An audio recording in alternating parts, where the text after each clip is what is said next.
Hi, I'm Pratibha Arya and I'm a professional poker player. I born into a typical Indian household. I had set off to become a software engineer, and it was only in my final year of my masters in computers from IGDTU when I decided to play poker and take it up as a profession. It had so happened that I got placed on campus, and I had to immediately move to Bangalore for my training period after my finals ended. It being a Fortune 500 company, they were very strict with their training period and their timeline. So I had to choose between poker and that at once. Because there was a lot of pressure on me from the campus, from my parents and from the company itself. At the time I was doing very well in poker, so the choice wasn't so difficult for me. At the same time, I've known people, some of them are friends, who struggle with the very same dilemma of choosing going from a very well settled job to something as unconventional as poker. And I can understand that it must take a big leap of faith, but people do it because it's very rewarding. I would say that choosing poker as a career was the most impulsive and the most rewarding experience of my life.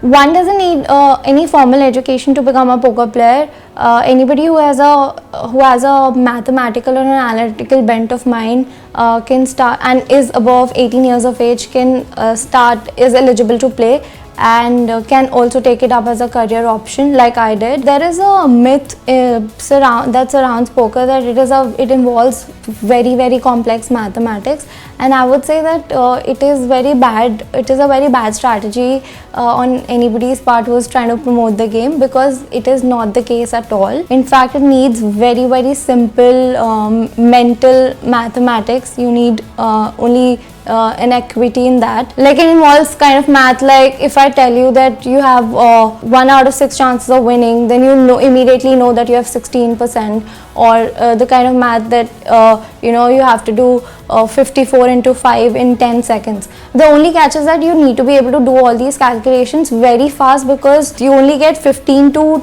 20 seconds of time to act online. Live, you may take a few minutes, but still you have to be very fast with these calculations. And that's why I say that one needs to have a mathematical inclination, because otherwise, because you got to be doing these simple maths, simple calculations in almost every hand that you play. It kind of becomes frustrating if you don't have that. So, and when once a player is frustrated, they sort of make rash and instinctive decisions, in which they end up losing money. The second thing is, like in poker, you don't obviously need any formal education, but you need various other kinds of virtues. Virtues like you need to be very patient, because it's not like you're gonna immediately start winning when you sit on the table. No. And you got to be patient to get good starting hands where you can play well post flop. And the second thing is that you got to be very, you got to have a strong mental stability. Mental stability in the sense that you got to be able to calm your mind down after having lost a hand or a session.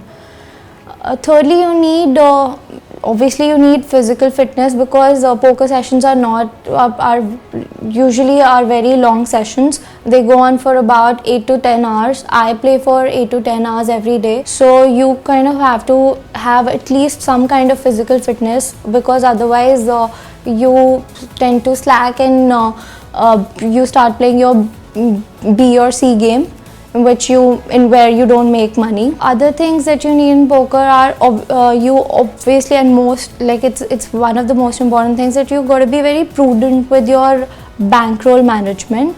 Certain bankroll management skills are required, where you spend your money wisely, where you choose your games wisely. So these are the skills that are more important, I would say, than having a very like a strong mathematical background, because that is not at all required. This is the most underrated thing, but this is I feel is very important poker, is that you got to have some kind of discipline. the discipline to get up and study the game, because you need to I mean, there is no complex math involved, but there are still equities that you need to know. There are hand ranges, there are strategies, there are GTO for maths that you need to know to play well. So you got to study the game very closely, in the sense, so you got to have a study routine of sorts. So for that, discipline is very important, and then you got to have a discipline to play for only a certain number of hours, and you should not exceed them, because obviously human mind and human body can only take as much. After a point you start getting tired or exhausted, you feel fatigued, so that's when you don't play your best game. Which should never happen. And small things like you got to have quick decision making capabilities. You got to have very high EQ, because you can't get emotional at a poker table, and you can't take decisions emotionally. That'll lose you the most money. These are the things that I would say are required to go to go professional.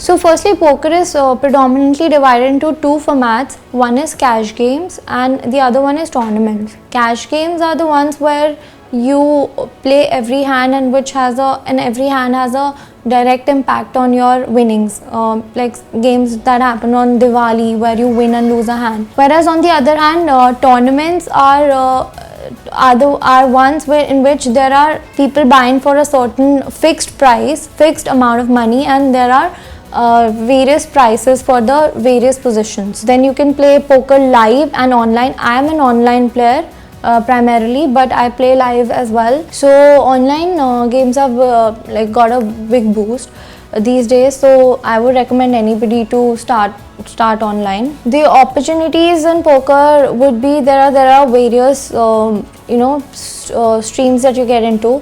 First being that you can become a player yourself, of course. Secondly, if you get certain results and on a certain stature, then you can also become a poker coach.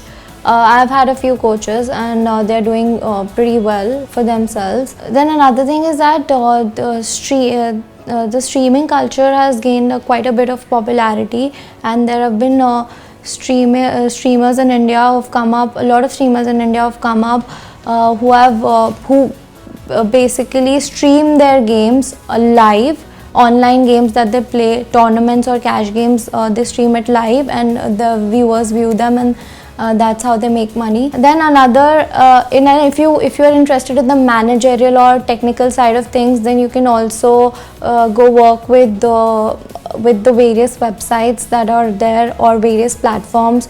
You can also become an operator yourself, poker operator or poker organizer, with the one who organizes the games or hosts the games. So there are multiple career options if you want to get into this professionally. It's not just limited to being only a player yourself.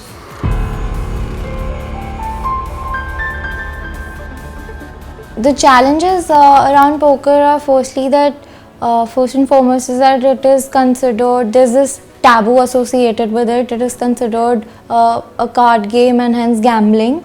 So there needs to be an awareness around the game that it is like a very complex skill game where complex and intricate strategies are involved, and it's just not a mindless game of chance. And it is also proven by the fact that there are certain individuals who have been winning since many years and are consistently winning players. Poker online has always been legal. We pay taxes on our winnings. In fact, there is it's all TDS. It's all white, very much white, and very much legal. There are no hassles. One only needs to have just an Indian bank account from which they can make the deposits and withdraw into. Live also, there are certain states which are eventually have recognized poker as a skill game. States like Karnataka, West Bengal, or even Sikkim. where poker is very much legal and you can just walk into poker rooms and play. Poker, I would say, is a mind sport just like chess, and it needs to be viewed as that. I had my own reservations about the sport myself initially to begin with, but when I sort out everything, when I discovered that like all the winnings are taxed and how the revenue is government recognized, I completely dived into it, and I even turned my family around with my results.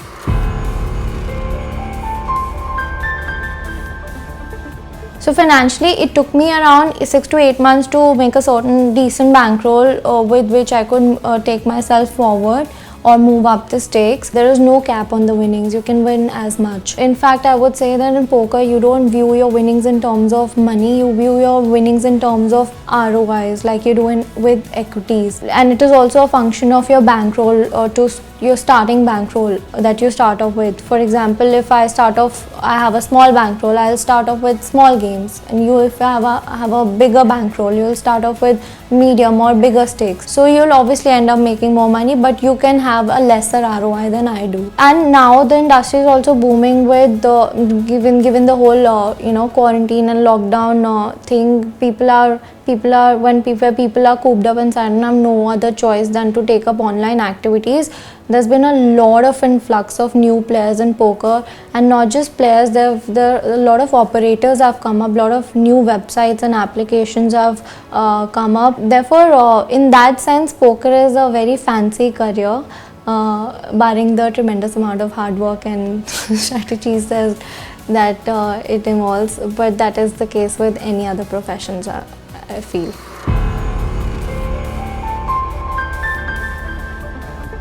The first thing I love about my job is that the fact that it gives me like a tremendous amount of financial independence. I can choose to work at my own discretion. I can choose my own work hours.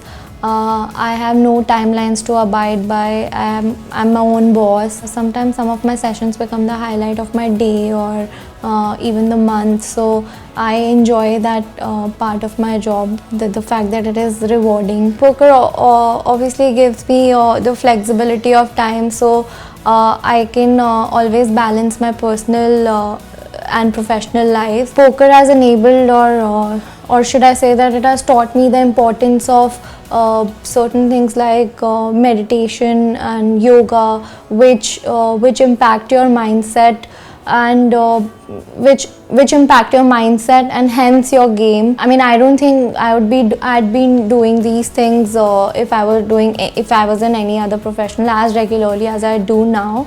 So in a way, I would say that poker has given me a lifestyle.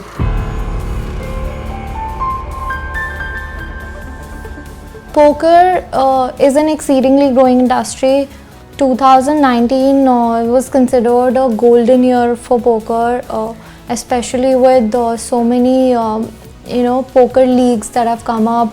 There was also a launch of Poker University in 2019, and there a lot of new operators with Series A funding and other fundings that have come up, and with new operators there are always more games that are created, more opportunities for players. With the growth in the digital infrastructure and the increased accessibility of these games through internet, and more importantly, the evolved outlook of the people towards the game has led to this massive increase, massive growth in the online gaming industry in general. And just the very fact that it is all online and it is so accessible to people don't have to go to casinos to access games or to play cash games.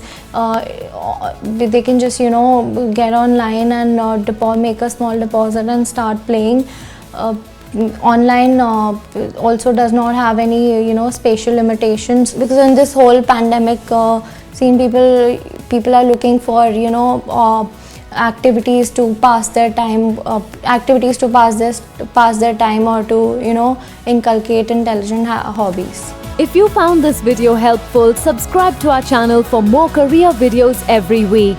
Leave your comments on careers you would like to watch, and we will try our best to help you find your stride.